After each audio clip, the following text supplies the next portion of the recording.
सरगोशियां, सितारा सितारा, ये सब उस रात शुरू हुआ जब मैं नए अपार्टमेंट में मुंतकिल हुआ। ये शहर के किनारे एक पुरानी बोसीदा इमारत थी, लेकिन किराया सस्ता था और मैं शहर की शोरवाओगल से दूर जाना चाहता था। मुझे ये मालूम नहीं था कि इस जगह की अपनी तारीख और खौफनाक कहानियां छुपी हुई थीं, जो दीवारों में दफन थीं। पहले चंद दिन बगैर किसी वाक़े के गुजर गए। मैंने सामान खोला, सजावट की और अपनी रूटीन में लग गया। लेकिन चौथी रात मुझे कुछ अजीब महसूस हुआ। जब मैं सोने के करीब था, मैंने हल्की हल्की सरगोशियां सुनी। पहले तो मुझे लगा कि शायद ज़हनी दबाव की वजह से मेरा दिमाग मुझे धोखा दे रहा है, लेकिन वो सरगोशियां हर रात बुलंद होती गईं। कुछ दिनों में ये सरगोशियां दिन में भी सुनाई देने लगीं।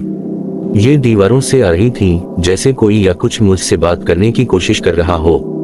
मैं कुछ भी समझ नहीं पा रहा था, बस मध्यम सरगोशियां, जैसे कोई दूसरी दुनिया में फंसा हुआ हो। मैंने इसे नजरअंदाज करने की कोशिश की और खुद को तसल्ली दी कि शायद ये पुरानी इमारत की वजह से हो रहा है। लेकिन फिर हालात बदतर होने लगे। एक शाम जब मैं काम से वापस आया तो लाइटें झपक रही थीं। हवा में एक अजीब सी भारीपन थी, जैसे कोई वजन मेरे ऊपर पड़ रहा हो। जब मैं हाल में दाखिल हुआ तो मुझे अपनी आंख के कोने से कुछ हरकत महसूस हुई। एक साया जो राहदारी में तेजी से गुजरा। मेरा दिल तेज धड़कने लगा, लेकिन जब मैंने मुड़कर देखा तो वहां कोई नहीं था। उसी रात सरगोशियां अब सिर्फ सरगोशियां नहीं रहीं, वो तेज और गुस्से से भरी हो चुकी थीं, जैसे कोई मुझसे कुछ कहना चाह रहा हो। अब मैं कुछ अल्फाज सुन सकता था, लेकिन वो किसी ऐसी जबान में थे जो मैं नहीं जानता था।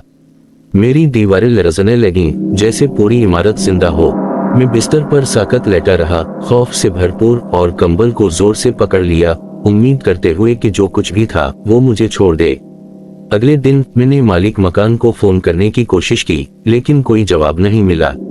मैंने हमसायों से पूछा, लेकिन कोई और कुछ नहीं सुन रहा था, जैसे ये सब कुछ सिर्फ मेरे साथ हो रहा था। आखिरी धचका एक हफ्ते बाद लगा। मैं एक सुबह उठा और देखा कि मेरे बेडरूम की दीवारें खराशों से भरी हुई थीं, गहरी दरारें, जैसे कोई चीज अंदर घुसने की कोशिश कर रही हो। मैं मजीद वहां नहीं रुक सकता था। उसी रात मैंने अपना सामान पैक किया और वहां से चला गया। लेकिन जब मैं गाड़ी में बैठकर वहां से जा रहा था तो वो सरगोशियां मेरे साथ थीं। मैं इन्हें गाड़ी में सुन रहा था, रेडियो पर और बाहर चलती हवा में भी। वो हर जगह थीं, और अब हर रात जहां भी हूँ मैं दीवारों में सरगोशियां सुनता हूँ। वो कभी नहीं रुकते। सरगोशियां